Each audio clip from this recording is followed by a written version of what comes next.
وَإِذَا سَأَلَكَ عِبَادِي عَنِّي فَإِنِّي قَرِيبٌ أُجِيبُ دَعْوَةَ الدَّاعِ إِذَا دَعَانِ فَلْيَسْتَجِيبُوا لِي وَلْيُؤْمِنُوا بِي لَعَلَّهُمْ يَرْشُدُونَ وقال تعالى وقال ربكم ادعوني استجب لكم ان الذين يستكبرون عن عبادتي سيدخلون جهنم داخرين.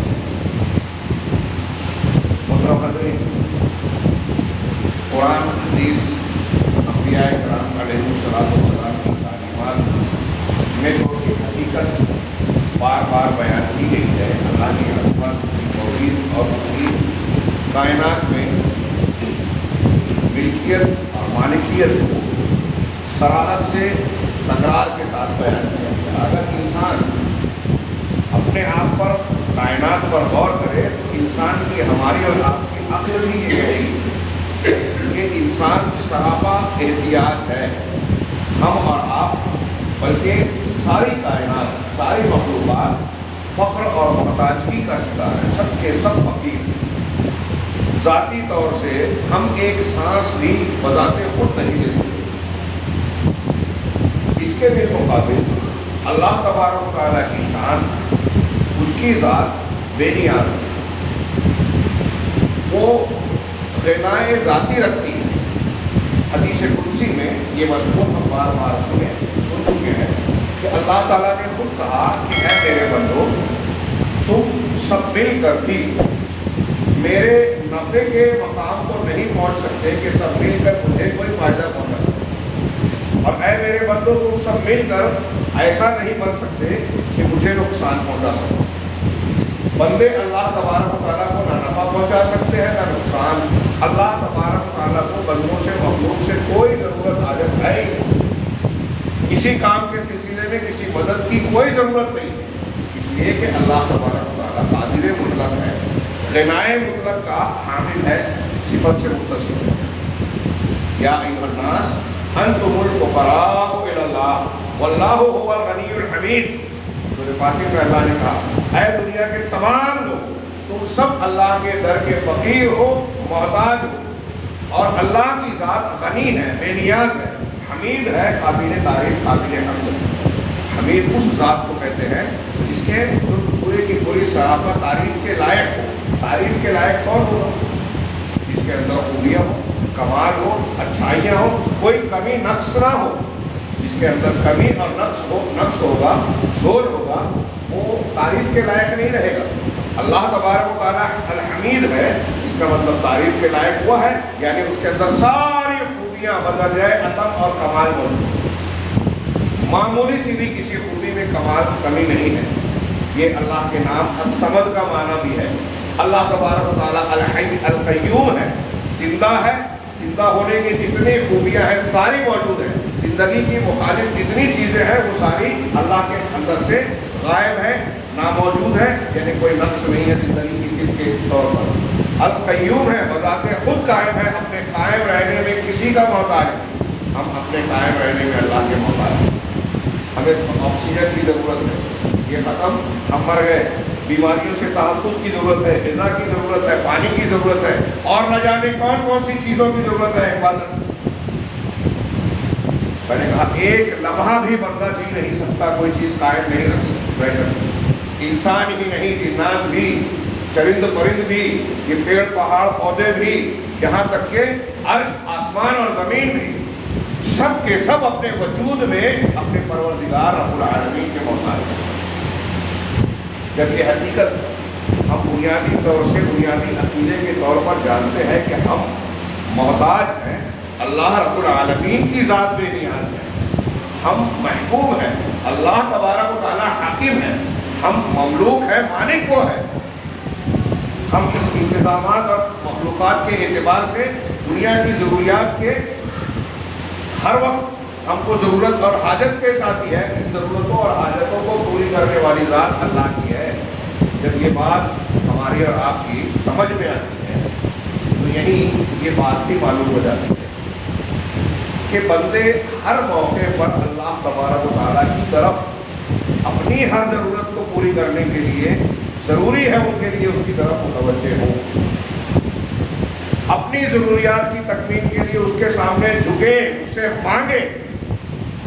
اسی مانگنے کو شرعی اصطلاح میں ہم دعا کہتے ہیں. دعا جو ایک عبادت ہے، قرآن اور حدیث میں اس کی بڑی بڑی اہمیت بیان کی ہے.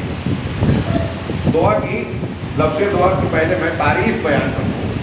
ہم لغوی اعتبار سے دعا کا معنی کہیں گے پکارنا، مانگنا.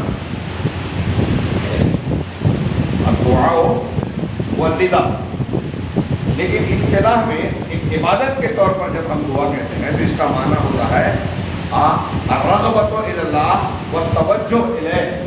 اللہ تبارک و تعالیٰ کی طرف رغبت اور اس کی طرف متوجہ ہونا، اس کی طرف رخ کرنا.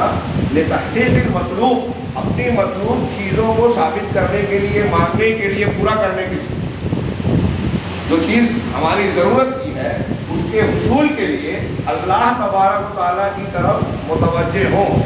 مطلوب چیز کو حاصل کرنے کے لیے اور مکروہ چیز کو دفع کرنے کے لیے. جو چیز ہمارے لیے نقصان دہ، بیماری ہے، یہ ابھی وبا کا معاملہ چل رہا ہے، آپس کے جھگڑے اختلاف ہیں، فقر و فاقہ ہے، کسی کا خطرہ اور کوئی خوف، ڈر ہے، گرفتاری کا ڈر ہے، کوئی الزام تراشی ہے، ایسی جو بھی بری چیز ہے جو ہمارے لیے نقصان دہ ہو سکتی ہے، اس سے بچنے کے لیے اللہ کی طرف متوجہ.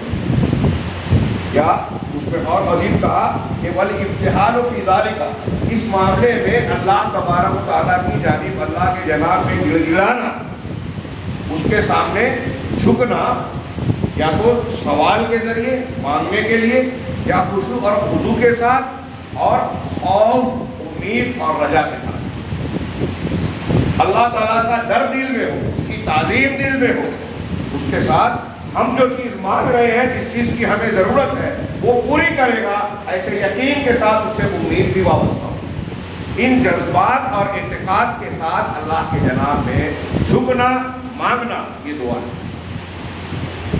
قرآن حدیث میں ابھی میں نے جو تمہید کے طور پر بیان کی اس کو آپ سامنے رکھیں تو انسان اپنے آپ میں جھانک کر دیکھے، غور کرے اپنی ذات پر، تو یہ محسوس ہوگا کہ خود ہم ذاتی طور سے ہر وقت مانگنے کے مرحلے میں ہیں.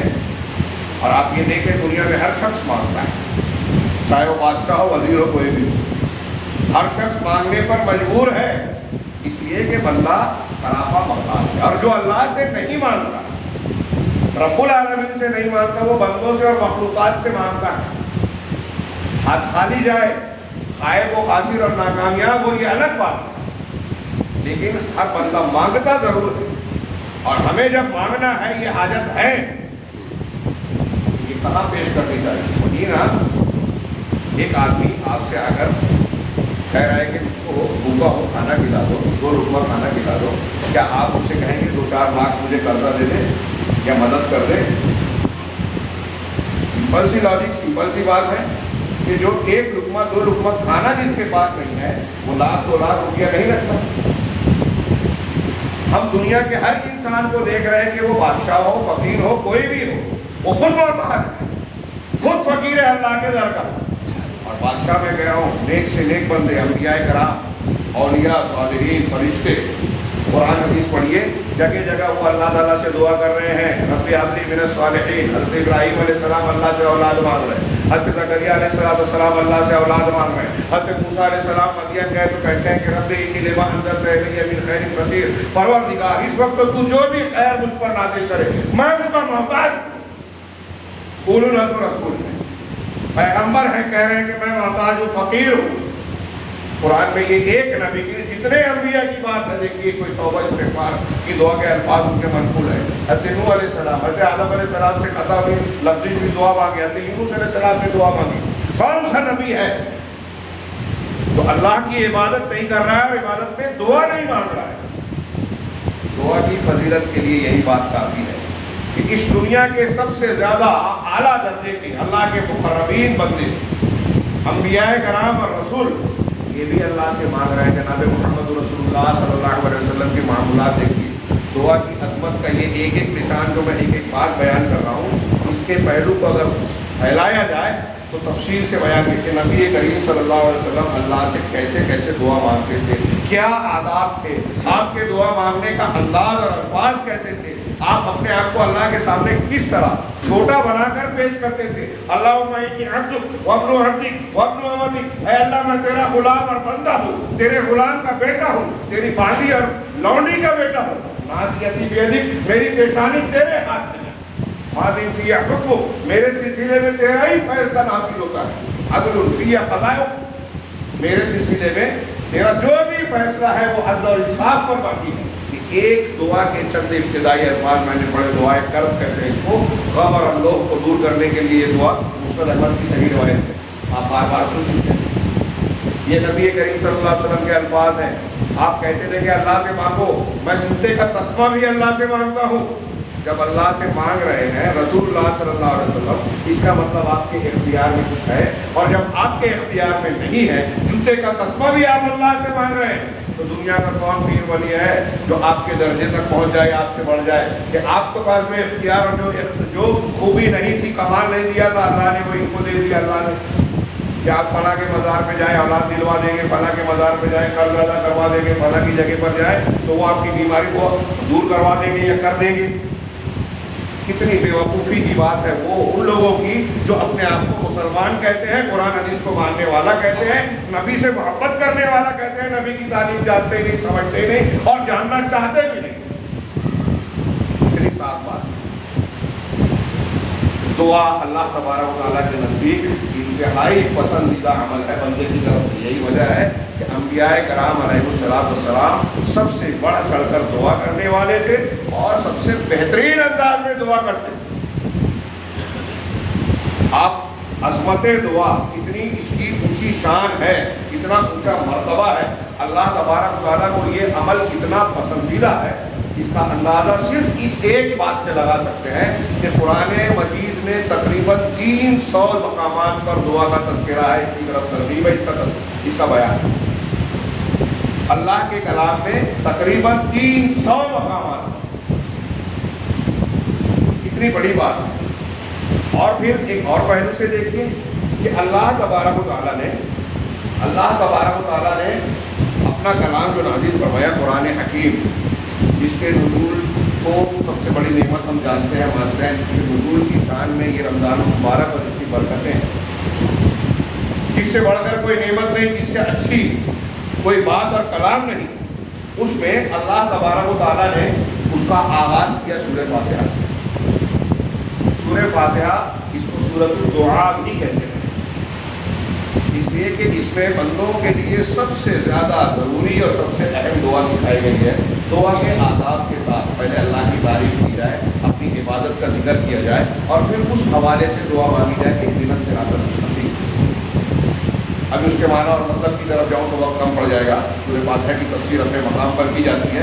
یہاں صرف مجھے یہ عرض کرنا ہے کہ یہ آغاز بھی دعا ہے، دعا کی تعلیم، بلکہ الحمدللہ رب العالمین یہ جملہ بھی دعا ہے.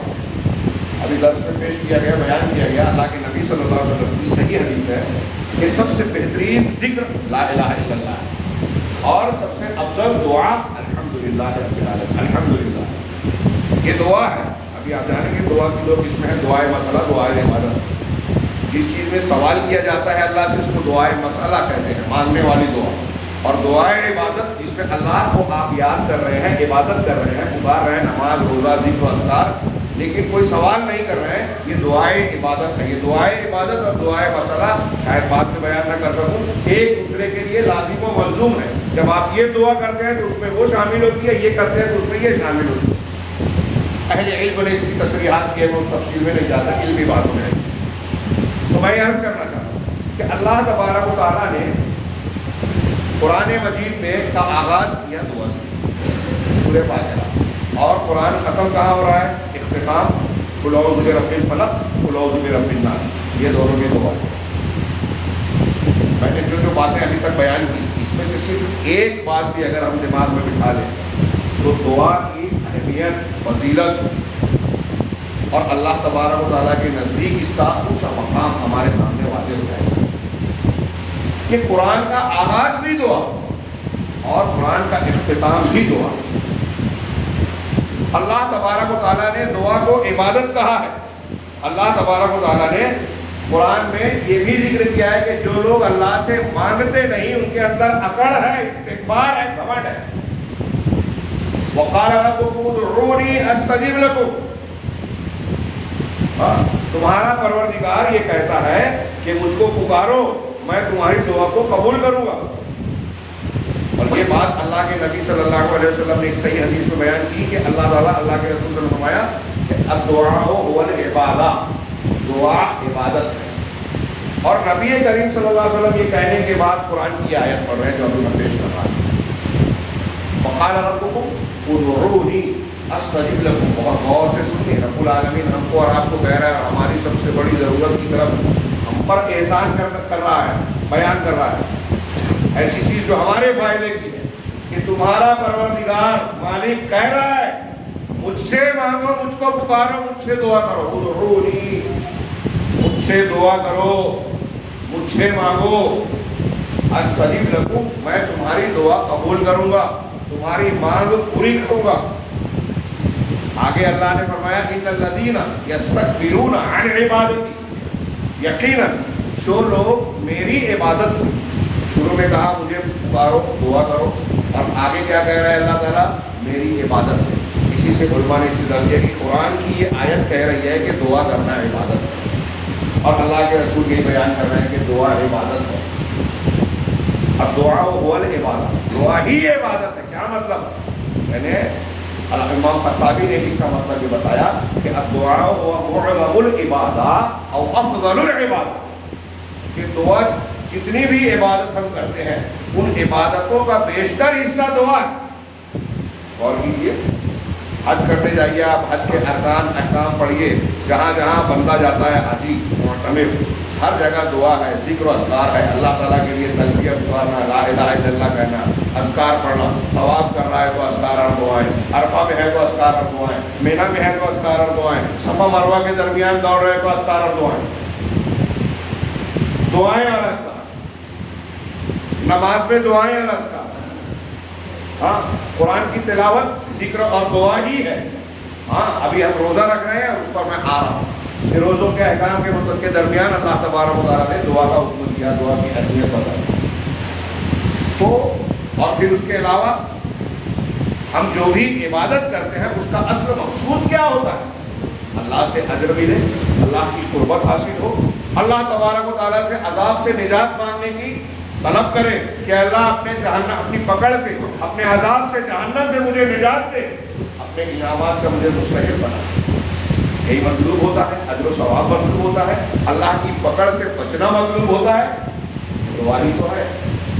تو عبادت کا حاصل افضل حصہ دعا ہی ہے، اور اللہ تبارک و تعالیٰ کہہ رہا ہے کہ جو لوگ میری اس دعا سے، مجھ کو پکارنے سے، ان الذین یستکبرون عن عبادتی، جو لوگ استکبار کرتے ہیں، گھمنڈ میں آ کر میری عبادت کرنے سے دور بھاگتے ہیں، دعا نہیں کرتے اللہ سے، سیدخلون جہنم داخرین، تو ان قریب وہ جہنم میں ذلیل اور حقیر بنا کر ڈالے جائیں گے۔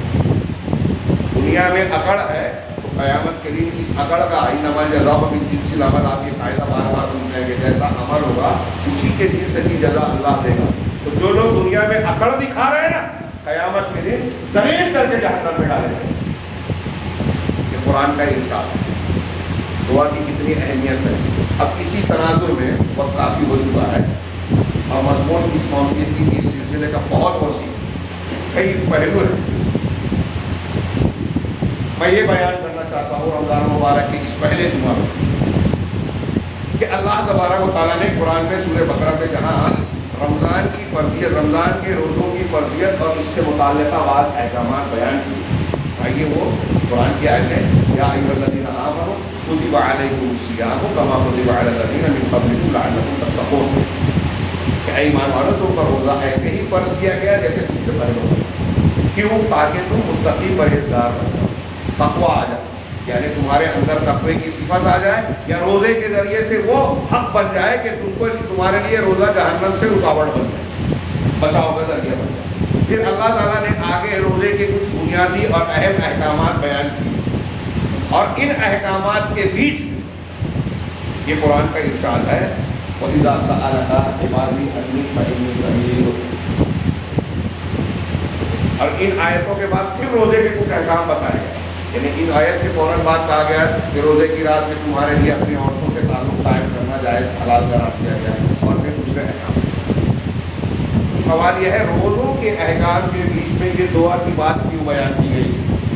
اہل علم نے یہ کہا اس لیے کہ رمضان کے روزوں کی حالت میں بندے کے لیے یہ بتایا گیا کہ دعا کی بڑی اہمیت ہے، اور خاص طور سے اس سلسلے میں روایت ہے جو قبولیت کے اوقات، اور اللہ تبارک و تعالیٰ جن موقعوں کی دعاؤں کو عموماً رد نہیں کرتا، ان اوقات میں ایک وقت بیان کیا جاتا ہے کہ افطاری سے پہلے۔ بعض علماء نے کہا ہے کہ صرف افطاری سے پہلے نہیں، آپ جب تک روزہ رکھتے ہیں، اس روزے کی حالت میں صبح صادق کے طلوع ہونے سے روزہ شروع ہوا اور غروب آفتاب تک روزہ ہے، تو ہم اور آپ اس وقت روزہ ہیں، صیام کی حالت میں ہے، اللہ کی عبادت کی حالت میں ہے، صرف نماز پڑھنے کے وقت نہیں، قرآن کی تلاوت ذکر و اذکار کے وقت نہیں، بلکہ آپ اور ہم اگر روزہ رکھے ہوئے سوئے ہیں، نماز چھوڑ کر سونا نہیں بول رہا ہوں، سوئے ہوئے ہیں، آرام کر رہے ہیں، پیشاب پاخانے اور اپنی ضرورت اور حاجت کے لیے جا رہے ہیں، بازار میں خریداری کے لیے جا رہے ہیں، روزے کی حالت میں ہے، یعنی عبادت کی حالت میں۔ اسی لیے اللہ کے رسول صلی اللہ علیہ وسلم نے فرمایا نا، جو ملم یدا قول الزور والعمل به، جو شخص جھوٹ کی بات کو اور اس پر عمل کرنے کو، جھوٹ پر عمل، جتنے دھوکہ دینے کے اعمال ہیں، یہ ہمارے یہاں مارکیٹ میں کوئی بیچتا ہے نا، سامان فروخت کرتا ہے، روزے کی حالت میں رہے گی، اگر جھوٹ بول رہا ہے کہ خریدی اتنے میں نہیں ہے، یا اتنے میں خرید لو، بازار میں اتنا ہے، یہ فلاں کوالٹی کا مال ہے، اور نہ جانے کیا کیا جھوٹ بولتے ہیں، تو جو جھوٹ نہ چھوڑے اور جھوٹ پر عمل نہ چھوڑے، دھوکہ نہ چھوڑے، فلیس للہ حاجہ، تو اللہ کو کوئی حاجت ضرورت نہیں ہے کہ ایسا آدمی اپنا کھانا پینا چھوڑ کے بھوکا پیاسا ہے۔ اسی لیے حضرت علی کہتے ہیں کہ جب تم روزہ رہو تو تمہارا صرف کھانے پینے والا روزہ نہیں ہونا چاہیے، تمہاری زبان کا بھی روزہ ہونا چاہیے، آنکھ کا بھی ہونا چاہیے، کہ تمہاری زبان گندی بات نہ کرے، آنکھ غلط چیز نہ دیکھے، اور دل میں برے خیالات نہ آئے۔ روزے کے اسی اعتبار سے درجات ہوں گے، اور صحابہ کرام اہل علم کے مختلف اقوال ہیں کہ جب آپ روزے کی حالت میں رہیں تو ہر باطل چیز سے اپنے آپ کو بچائیں، گناہ سے عام حالات کے مقابلے میں اور زیادہ بچائیں۔ کیوں؟ اس لیے کہ آپ اللہ کی عبادت کریں، اور جب بندہ اللہ کی عبادت کی حالت میں ہوتا ہے تو اللہ سے قریب ہوتا ہے، اور جب اللہ سے اور زیادہ قریب ہوتا ہے تو اس وقت اپنی حاجتوں کا پیش کرنا، اللہ سے مانگنا، یہ زیادہ لائق اور مناسب وقت ہے۔ اسی لیے اللہ تعالیٰ نے روزے کے احکامات کے بیچ میں یہ ارشاد فرمایا، وَإِذَا سَأَلَكَ عِبَادِي عَنِّي فَإِنِّي قَرِيبٌ، کہ جب آپ سے، اے رسول، جب آپ سے میرا بندہ میرے بارے میں سوال کرے تو بتاؤ، اس کو خبر دو کہ میں قریب ہوں۔ اجیب دعوت الداعی اذا دعانی، میں دعا کرنے والے کی دعا کو قبول کرتا ہوں، اس کا جواب دیتا ہوں جب وہ مجھ سے مانگتا ہے، دعا کرتا ہے۔ فَلْيَسْتَجِيبُوا لِي وَلْيُؤْمِنُوا بِي، لہذا لوگوں کو چاہیے کہ میری بات مان لیں۔ اللہ کہہ رہا ہے کہ میری بات کو قبول کرے، مانے، وَلْيُؤْمِنُوا بِي، اور اس پر ایمان رکھیں، لَعَلَّهُمْ يَرْشُدُونَ، اگر ایسا کریں گے تو یہ ان کے لیے بھلا ہوگا، ایسا کریں گے تو وہ ہدایت پائیں گے۔ میں اپنے الفاظ میں اس کی تفسیر کرنے کے بجائے علامہ عبدالرحمن بن ناصر السعدی کی تفسیر پیش کرنا چاہتا ہوں۔ وہ کہتے ہیں کہ یہ جو قرآن کی آیت ہے ایک سوال کے جواب میں نازل ہے۔ وہ کہتے ہیں علامہ ابن سعدی رحمہ اللہ کہ اللہ کے رسول صلی اللہ علیہ وسلم سے بعض صحابہ نے سوال کیا، اقریب ربنا فنناجی ام بعید فننادی، کہ کیا ہمارا پروردگار قریب ہے ہم سے کہ ہم اس سے سرگوشی کریں؟ جو آدمی قریب ہوتا ہے اس سے دھیرے دھیرے بولتے ہیں، تو قریب ہے رب العالمین کہ ہم اس سے آہستہ آہستہ بات کریں، سرگوشی کریں۔ ہم بعید، یا ہمارا پروردگار دور ہے، فننادی ہے، ہم اس کو پکار کر کہیں۔ تب قرآن کی یہ آیت نازل، قرآن کی یہ آیت نازل ہوئی، وَإِذَا سَأَلَكَ عِبَادِي عَنِّي فَإِنِّي قَرِيبٌ، کہ میرے بندے جب میرے بارے میں آپ سے سوال کریں تو یہ بتا دو کہ میں قریب ہوں۔ اس لیے کہ اللہ تعالیٰ قریب کیسے ہے اللہ تعالیٰ؟ اس لیے کہ اللہ تعالیٰ الرقیب الشہید ہے، ہر چیز کی نگرانی کرنے والا ہے، شہید ہے، ہر جگہ اپنے علم اور قدرت سے چیزوں کا علم رکھتا ہے، ہر چیز کو گھیرے ہوئے ہے، کوئی بھی چیز اس کی اطلاع اس کے احاطے سے باہر نہیں ہے۔ جو چیز چھپی ہے، جو چیز کھلی ہے، وہ ہمارے لیے چھپی کھلی ہے، اللہ کے لیے سب اس کے علم میں ایک جیسے۔ اللہ تعالیٰ آنکھوں کی خیانتوں کو بھی جانتا ہے، دلوں میں چھپے ہوئے بھید کو بھی جانتا ہے، کوئی بھی چیز اس سے چھپی ہوئی نہیں ہے۔ لہذا ایک قربت تو اللہ کی یہ ہے کہ پورے انسانوں میں سب لوگوں سے قریب ہے، اور ایک یہ ہے کہ اللہ تعالیٰ بندے کی دعا کو قبول کر کے اس سے قریب ہوتا ہے۔ اگر کوئی بندہ دعا کرتا ہے تو اس کی دعا کو قبول کرنے میں وہ قریب ہے۔ اسی لیے اللہ نے فرمایا اجیب دعوت الداعی اذا دعان، کہ جب پکارنے والا مجھے پکارتا ہے، دعا کرنے والا دعا کرتا ہے تو میں اس کی دعا کو قبول کرتا ہوں۔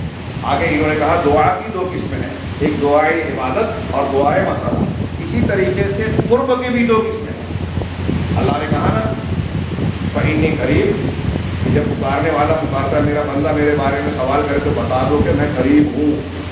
تو یہ اللہ کا قریب ہونا، اللہ ہم سے اور آپ سے قریب ہے۔ کیا مطلب؟ میں جتنے بیٹھے ہیں یاد رکھنے میں بار بار ایک بات دہراتا ہوں، ہمارے ہندوستان میں صوفیوں کا پھیلایا ہوا یہ ہندوانہ عقیدہ مشہور ہے کہ اللہ ہر جگہ ہے۔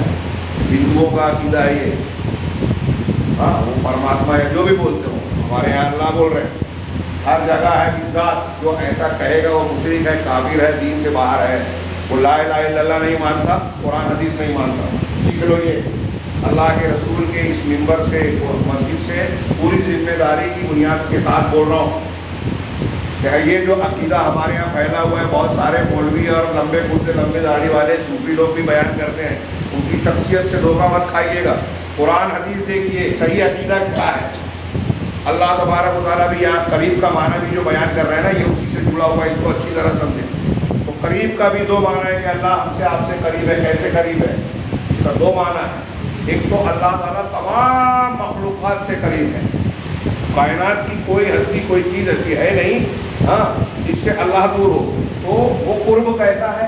قریب ہونا، نزدیک ہونا۔ یہ نزدیکی اللہ کی اس کے علم کے ذریعے سے ہے، اس کے احاطے کے ذریعے سے ہے کہ ہر کائنات کی ہر چیز اللہ کے علم اور احاطے میں گھیرے ہوئے۔ کل میں نے یہاں کسی مسجد کے درس میں ان اللہ مع الصابرین کے روشنی میں کہ اللہ صبر کرنے والوں کے ساتھ ہے، سمجھایا، کوشش کی سمجھانے کی کہ اللہ صبر کرنے والوں کے ساتھ ہے۔ اب اسی آیت پر غور کیجئے موٹی عقل سے کہ صبر کرنے والوں کے ساتھ ہے، یہ قرآن کہہ رہا ہے۔ اس کا مطلب جو صبر نہیں کرتے ان کے ساتھ نہیں ہے۔ اگر جو صبر نہیں کرتے ان کے ساتھ بھی ہے اور جو صبر کر رہے ہیں وہ ان کے ساتھ بھی ہے، تو میرے کہنے کا مطلب کیا کہ اللہ صبر کرنے والوں کے ساتھ ہے۔ اس کا مطلب یہ کہ جیسے صبر کرنے والوں کے ساتھ ہے ویسے صبر نہیں کرنے والوں کے ساتھ نہیں ہے۔ اللہ تعالیٰ بدر میں جس طرح مسلمانوں اور رسول اللہ صلی اللہ علیہ وسلم کے ساتھ تھا ویسے ابو جہل اور کافروں کے ساتھ نہیں تھا، لیکن ابو جہل اور کافروں کو بھی گھیرے ہوئے تھا، علم رکھتا تھا اور ان کو بھی گھیرے ہوئے تھا۔ تو دونوں میں فرق کیا ہے؟ ساتھ ان کے بھی ہے، ساتھ ان کے بھی ہے، قریب ان کے بھی ہے، قریب ان کے بھی ہے۔ ان کے قریب جو ہے کافر، مشرک اور اللہ کے گنہگار بندوں کے اپنے علم سے، اپنی قدرت سے، اپنے احاطے سے، کوئی بھی چیز اللہ کے علم سے باہر نہیں ہے۔ اس اعتبار سے اللہ ہر ایک کے قریب ہے، جو قرآن نے کہا وَنَحْنُ أَقْرَبُ إِلَيْهِ مِنْ حَبْلِ الْوَرِيدِ، ہم انسان کی شہ رگ سے بھی زیادہ، اس کی رگ جان سے بھی زیادہ قریب۔ اس کا یہ مطلب نہیں ہے کہ اللہ ہمارے اندر ہے۔ حلول والا عقیدہ جو عیسائیوں نے حضرت عیسیٰ کے بارے میں مانا تو قرآن نے ان کو کافر کہا۔ عیسائیوں نے یہ کہا کہ اللہ تعالیٰ حضرت عیسیٰ کے اندر حلول کر گیا، کافر ہو گئے۔ ہمارے یہاں صوفی کہتے ہیں کہ ان کے پیر صاحب، ان کے بڑے سلسلے کے لوگ اور بعض مرتبہ طریقت و سلوک کے راستے پر چلتے چلتے ایک بندہ اس درجے پر پہنچ جاتا ہے کہ اللہ اس کے اندر حلول کر جاتا ہے، یہ کافر نہیں ہوں گے؟ صرف حضرت عیسیٰ کے بارے میں مانا انہوں نے تو وہ کافر۔ نصیری حضرت علی کے بارے میں مانتے ہیں کہ حضرت علی کے اندر اللہ آ گیا۔ نصیری جو شام کا جو بشار الاسد ہے نا، یہ نصیری ہے، غالی شیعہ، سنیوں کو قتل کر رہا ہے۔ ہاں ان کے عقیدے میں یہ ہے کہ حضرت علی کے اندر اللہ آ گیا، تو یہ ہم سارے مسلمان کہتے ہیں کافر ہیں۔ تو ہمارے یہاں ارد گرد میں آج لوگ بیعتیں لے رہے ہیں صوفیہ، وہ کہتے ہیں، تو یہ اچھی طرح دماغ رکھیے، دھوکہ کہاں سے دیتے ہیں؟ انہی چیزوں کے معنی سے جب میں بیان کر رہا ہوں اللہ قریب ہے، اللہ ہر ایک کے ساتھ ہے، تو اس کا مطلب کیا ہوا؟ اس کا مطلب آپ دماغ میں رکھیں گے تو دھوکہ نہیں کھائیں گے، اسی لیے بیان کر رہا ہوں۔ تو اللہ کا ایک قریب ہونا یہ ہے کہ اپنے علم اور قدرت اور احاطے کے اعتبار سے ہر انسان کے، یہاں تک کہ کافر کے بھی قریب ہے۔ اور اللہ تبارک و تعالیٰ کا دوسرا قرب جو یہاں بتایا گیا کیا ہے، وہ کہ قرب من عابدی ہے وداعی ہے بالاجابت والمعونت والتوفیق، کہ جو لوگ اللہ کی عبادت کرتے ہیں ان سے اللہ کا قربت، اور جو اللہ سے دعا مانگتے ہیں تو ان کی دعا کو قبول کر کے، ان کی مدد کر کے، ان کو توفیق دے کر اللہ ان سے قریب ہے۔ اللہ کی قربت مدد کے ساتھ ہے، تائید کے ساتھ ہے۔ یہی معنی معیت میں بھی ہوتا ہے، اللہ کا ساتھ۔ اللہ کے رسول صلی اللہ علیہ وسلم نے ابوبکر صدیق سے جب غار میں کہا تھا، غار ثور میں، کہ لا تحزن ان اللہ معنا، ڈرو نہیں اللہ ہمارے ساتھ ہے، غم نہ کرو اللہ ہمارے ساتھ ہے۔ قرآن میں بھی یہ ذکر کیا یہ جملہ، تو اللہ ہمارے ساتھ ہے جس طرح سے ابوبکر صدیق اور اللہ کے رسول کے ساتھ تھا۔ اور ابوبکر صدیق کو جو ڈر ہوا تھا، بخاری کی روایت میں ہے کہ اللہ کے رسول یہاں پہنچ چکے، اگر اپنے پیروں کی طرف دیکھ لیں گے تو ہم پر نگاہ پڑ جائے گی۔ کفار مکہ کے جو لوگ ڈھونڈتے ہوئے آئے تھے قریب پہنچ چکے تھے، اللہ حضرت ابوبکر صدیق کو دیکھ رہے ہیں، اور انہوں نے کہا کہ اگر نیچے کی طرف انہوں نے دیکھا تو ہمیں دیکھ لیں گے۔ آپ نے کہا لا تحزن ان اللہ معنا، ہمارے ساتھ ہے۔ کیسے ساتھ ہے؟ مدد کے ساتھ، تائید کے ساتھ، حفاظت کے ساتھ، اور علم کے ساتھ۔ تو وہ کافروں کے ساتھ بھی تھا اللہ تعالیٰ، لیکن ان کے ساتھ اللہ کی مدد ہوئی۔ یہ فرق ہے مومنوں اور غیر مومنوں۔ اللہ سے قریب ہونا اور دور ہونا یہ دو طریقے سے ہوا۔ ایک اللہ کی مدد، اس کی حفاظت، اس کی رحمت سے دور ہونا۔ اللہ ہمارے اور آپ سے علم کے اعتبار سے قریب ہے، لیکن اللہ کی رحمت ہمارے ساتھ ہے کہ نہیں، یہ اہمیت کے ہمیں بات ہے۔ تو اللہ تعالیٰ نے جواب دیا کہ میں پکارنے والے کی پکار کو سنتا ہوں جب وہ پکارتا ہے۔ فمن دعا ربہ، علامہ ناصر السعدی کی یہ عبارت بہت کم ہے، بلکہ زائد ہو چکا۔ یہ عبارت میں اس لیے پڑھ رہا ہوں ان کی تفسیر کہ دعا کے سے مسئلے سے متعلق کئی اہم باتیں اس میں آ گئی ہیں اختصار کے ساتھ۔ وہ کہتے ہیں کہ جو شخص دل کے حضور کے ساتھ اللہ سے دعا کرے، قلب حاضر کے ساتھ، اس کا مطلب یہ کہ جب آپ اور ہم دعا کر رہے ہیں تو ہمارا دل حاضر ہونا چاہیے، اللہ کی طرف توجہ ہونی چاہیے، عبادت کا خیال، جذبہ، خشوع ہونی چاہیے۔ کیونکہ حدیث میں ہے کہ جو دل غافل ہو، ہم چل رہے ہیں، ہنسی مذاق کر رہے ہیں اور سبحان اللہ الحمدللہ پڑھ رہے ہیں، کوئی مطلب نہیں۔ اللہ سے دعا کر رہے ہیں، قرآن کی تلاوت کر رہے ہیں اور دماغ کہیں اور ہے، کوئی فائدہ نہیں۔ اللہ تعالیٰ قلب لاہی غافل کی طرف کی دعا کو قبول نہیں کرتا، یہ حدیث میں مضمون موجود ہے۔ اسی لیے شیخ سعدی نے کہا کہ جو شخص اللہ سے دعا کرتا ہے دل کے حضور کے ساتھ، دل حاضر ہے، وہ دعائی مشروع، اور مشروع دعا کے ساتھ، کیونکہ ایک ایک جملے میں قرآن حدیث کی تعلیمات کا حاصل ہے۔ دعائیں مشروع سے مطلب کچھ دعائیں ایسی بھی ہیں جو غیر شرعی ہوتی ہیں، ناجائز دعا ہوتی ہیں۔ آپ کوئی ناجائز چیز کا مطالبہ کریں، ایسی بہت سی ہو سکتی ہے، جیسے کوئی آدمی کہے، لڑکا کہے کہ مجھے لڑکی بنا دے، لڑکی کہے کہ مجھے لڑکا بنا دے۔ اللہ نے آپ کو بچہ کیا ہے مرد بنایا، یہ اللہ کی مشیت ہے، آپ کی ربوبیت پر راضی ہونا چاہیے۔ لڑکی بنایا ہے، یہ اللہ کی مشیت ہے۔ بیٹی دی ہے، آپ اس پر خوش ہونا چاہیے۔ بیٹا دیا ہے، خوش ہونا چاہیے۔ کوئی چیز جو اللہ نے حرام کیا ہے آپ اس کا مطالبہ کر رہے ہیں، کوئی ایسی چیز جو آپ کو نہیں مل سکتی آپ وہ مانگ رہے، مثال کے طور پر کوئی کہ اللہ مجھے نبی بنا دے، نبوت کا سلسلہ ختم ہو چکا، اللہ کا فیصلہ ہے۔ کوئی مر چکا ہے، آپ کہتے ہیں اس کو پھر سے زندہ کر دو، میں دعا مانگ رہا ہوں، اور تو نے کہا ہے کہ دعا قبول کرے گا، تو جو مر چکا ہے اس کو آپ مانگنے دوبارہ زندہ کرنے کی، تو میرے ابا کا انتقال ہوا ہے، گھنٹے کے لیے زندہ کرتے ہیں اللہ، کوئی ایسی دعا مانگے تو یہ غیر شرعی دعا ہوگی، غیر مشروع دعا ہوگی۔ تو شریعت میں جو اللہ کے فیصلے کے خلاف تو شرعی دعا مانگے، وَلَمْ يَمْنَعْ مَانِعٌ مِنْ إِجَابَةِ الدُّعَاء، اور اس دعا کے قبول ہونے میں کوئی رکاوٹ، کوئی مانع موجود نہ ہو۔ اب انہوں نے معنی کا کے طور پر ایک چیز کا ذکر کیا، فَأَكْلِ الْحَرَامِ وَنَحْوِهِ، جیسے حرام کھانا یا اس جیسی چیز۔